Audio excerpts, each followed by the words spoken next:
नमस्कार, lead India news में आपका बहुत बहुत स्वागत है। मैं हूं डॉक्टर तरुणा एस गौड़। आज ज़माना सोशल मीडिया का है। लोग सोशल मीडिया पर क्या क्या नहीं कर रहे। लोग फेमस होना चाहते हैं, लोग अर्निंग करना चाहते हैं, लोग अपने दोस्त बनाना चाहते हैं और लोग अपना गुस्सा भी निकालना चाहते हैं। उन सब के लिए वो सोशल मीडिया प्लेटफॉर्म का यूज़ करते हैं। कई बार वो भावनाओं में आकर कुछ गलत स्टेप्स ले बैठते हैं, गालियाँ दे बैठते हैं, गलत कमेंट कर बैठते हैं और कई बार लोग जानबूझकर ऐसा करते हैं। लेकिन क्या आपको मालूम है कि सोशल मीडिया पर गाली देना अभिव्यक्ति नहीं, अपराध है। अगर आपने किसी पोस्ट या कमेंट में अश्लील गाली लिखी तो भारी परिणाम आपको भुगतने पड़ सकते हैं। हाल ही में बहुत खबर है, ये 2025 की एनसीआरबी यानी नेशनल क्राइम रिकॉर्ड ब्यूरो का डेटा है जो हर जनवरी में रिलीज किया जाता है। उसके अनुसार 5000 से भी ज़्यादा सोशल मीडिया पोस्ट के ऊपर गाली गलौज के केस दर्ज किए गए। चेट कमल नाम का एक व्यक्ति था, 40 साल का। उस पर आईटी एक्ट 67A के तहत उसे अरेस्ट किया गया। वो फेक इंस्टाग्राम प्रोफाइल बनाकर महिलाओं को हैरेस करता था। लेकिन तब तक तो उसको लगता होगा कि वो पकड़ा नहीं जाएगा, लेकिन जब कंप्लेंट हो जाती है और पुलिस पीछे पड़ जाती है तो वो गड्ढे में से भी क्रिमिनल को खोद कर ले आती है। ऐसे ही पवन नाम का एक व्यक्ति था बोरीवली में, मुंबई में। उसे भी पुलिस ने बीएनएस सेक्शन 356 और आईटी एक्ट 67 के तहत गिरफ्तार किया था। मतलब अश्लील कंटेंट वीडियो पोस्ट। इसमें 3 साल तक की सजा का प्रावधान है। लखनऊ में भी एक यूट्यूबर को धर लिया था। 296 प्लस 352 के तहत वो 2 महीने जेल की सजा काट कर आया था। तो गाली देना मजाक नहीं है, सीधे सीधे जेल और जुर्माना इसके अंदर इम्प्लाई होता है।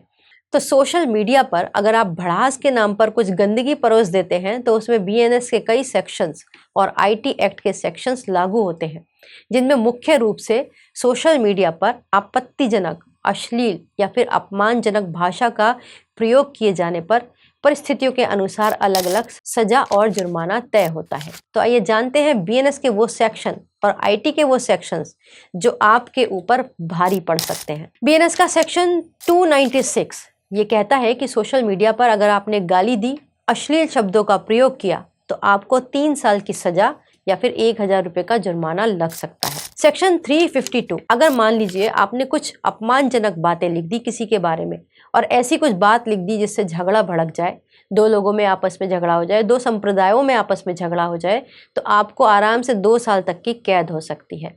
इसके अलावा सेक्शन 356 और 357 ये आपका मानहानि से जुड़ा हुआ केस है। जब आप किसी सोशल मीडिया प्लेटफॉर्म पर किसी व्यक्ति के बारे में ऐसी टिप्पणी कर देते हैं जो उसकी सामाजिक प्रतिष्ठा को नुकसान पहुंचाए, तो ये गलत होता है। इसके लिए बाकायदा प्रोविजंस हैं, वो डिफाइन करते हैं कि आपने क्या बोला और उसके अंतर्गत क्या सजा है, और उसी के मुताबिक जो व्यक्ति है वो कंपनसेशन भी मांग सकता है आपसे। तो भारी भरकम कंपनसेशन देना पड़ सकता है। जैसे कि आपको याद होगा, दिल्ली के पूर्व सीएम अरविंद केजरीवाल कई मानहानि के केसेस में फंसे थे और उनके ऊपर भारी भरकम जुर्माना भी लगा था। जो केंद्रीय मंत्री अरुण जेटली थे वो बहुत गुस्सा हुए और उनको कोर्ट में घसीट लिया, लेकिन फिर भी उन्होंने बाद में उस चीज को खत्म किया और 1 रुपए का जुर्माना देकर छोड़ दिया। लेकिन अगर मान लीजिए व्यक्ति अड़ जाए तो आपको उसका पूरा कंपनसेशन देना पड़ेगा। बीएनएस सेक्शन 79, महिलाओं के अपमान के संबंध में ये धारा लगती है, क्योंकि सबसे आसान है सोशल मीडिया पर जाकर महिलाओं को कोसना, गालियां देना, उनके अगर कोई पोस्ट है उसके ऊपर जाकर अश्लील कमेंट कर देना। लेकिन आपके लिए ये भारी पड़ सकता है, चाहे आप फेक आईडी बनाकर ही ये काम क्यों ना करते हो। अगर आप पकड़े गए तो फिर 3 साल की सजा आपको आराम से मिल जाएगी। बीएनएस सेक्शन 299, धार्मिक भावनाओं को ठेस पहुंचाने के लिए ये सेक्शन लागू होता है, क्योंकि इस वक्त सबसे ज्यादा जो झगड़ा चल रहा है वो धर्म का ही चल रहा है और ये झगड़ा केवल सोशल मीडिया प्लेटफॉर्म्स पर ही है। आम जिंदगी में देखें तो हिंदू मुसलमान, मुसलमान हिंदू सब एक साथ मिलकर रहते हैं, एक दूसरे के साथ कनेक्टेड हैं, जुड़े हैं, डिपेंड हैं। लेकिन अगर कोई इस तरीके की भावनाओं को ठेस पहुंचाता है तो उसे 3 साल तक की कैद हो सकती है। अब बात करते हैं आईटी सेक्शंस की। अगर मान लीजिए आपने किसी पोस्ट पर या फिर आपकी खुद की पोस्ट अश्लील है, आईटी एक्ट के सेक्शन 67A के तहत 5 साल की जेल हो सकती है, साथ में जुर्माना भी लग सकता है। तो ये सेक्शंस थे आईटी के और बीएनएस के। इसके अलावा भी बहुत सारी सिचुएशंस होती हैं, आप समझ लीजिएगा जब आप सोशल मीडिया पर पोस्ट करने के लिए जाते हैं तो। अब दुष्परिणाम क्या होगा? आपको लग रहा है छोटी सी बात है, मैंने तो बस कमेंट किया, मैंने तो बस गाली दी, लेकिन इसका दुष्परिणाम आपको क्या भुगतना पड़ सकता है? आपके खिलाफ एफआईआर हो सकती है, आप गिरफ्तार हो सकते हैं, कोर्ट कचहरी के चक्कर लगा सकते हैं।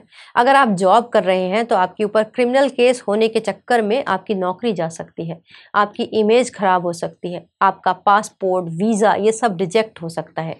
यहाँ तक कि आपका बैंक लोन अगर आप अप्लाई कर रहे हैं तो वो भी आपका रिजेक्ट हो सकता है। और महिलाओं को गाली देना तो आपके लिए बहुत भारी पड़ जाएगा।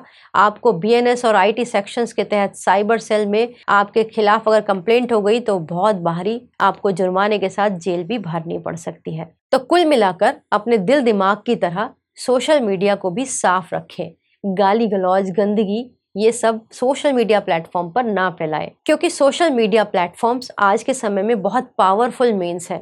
वो कई बार ऐसे लोगों की मदद का साधन बन जाता है जिन्हें सच में न्याय चाहिए होता है। तो आप यहाँ पर आकर इसको इस तरीके से ख़राब ना करें। अगर आपको ये वीडियो अच्छा लगा हो तो इसे लाइक कीजिएगा, शेयर कीजिएगा और सब्सक्राइब भी कीजिएगा। वीडियो देखने के लिए बहुत बहुत धन्यवाद। वीडियो को लाइक करें, हमारे चैनल को सब्सक्राइब करें।